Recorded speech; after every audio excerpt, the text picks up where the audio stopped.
Amechi said he will only run for one time.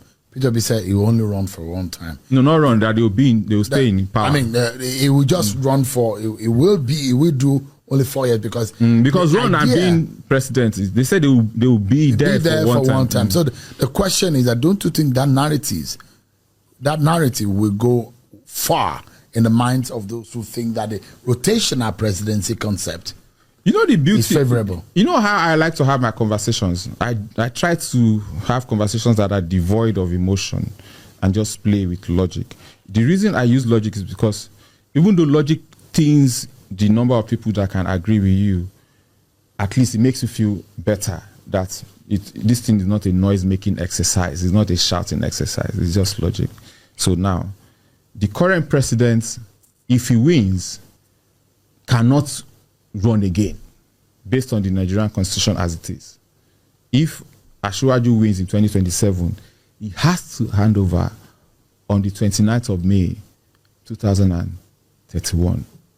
No, you don't have to appeal to his good nature. You don't have to appeal to anything. It is not in his hands. If he wins a second time, he has to hand over in 2031. Any other person apart from Goodluck Jonathan in this country as it is, any other person that is able to run in 2037 does not have to hand over in 2031.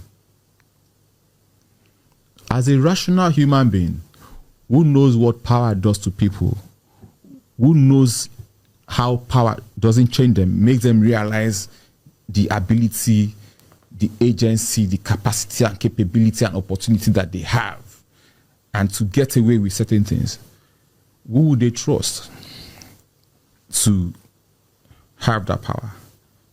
A rational person would trust somebody that doesn't have to make the decision. A rational person will just trust that at least they will trust the law. That no matter what happens, this person that has spent one time before has to go. Versus somebody that they have to go and be reminded. I don't know if you, first of all, you cannot even go and remind the president. You cannot go and remind the Nigerian president. That, I don't know if you remember when you were running in 2027, you said you will do. Because don't forget, nobody is the president alone. You preside as a group. So let's be clear. Yeah, but I mean, it is easier said. Yeah. Do you know there's nobody that has ever been president that comes and says, apart from Mandela, and Mandela's condition was a very different condition.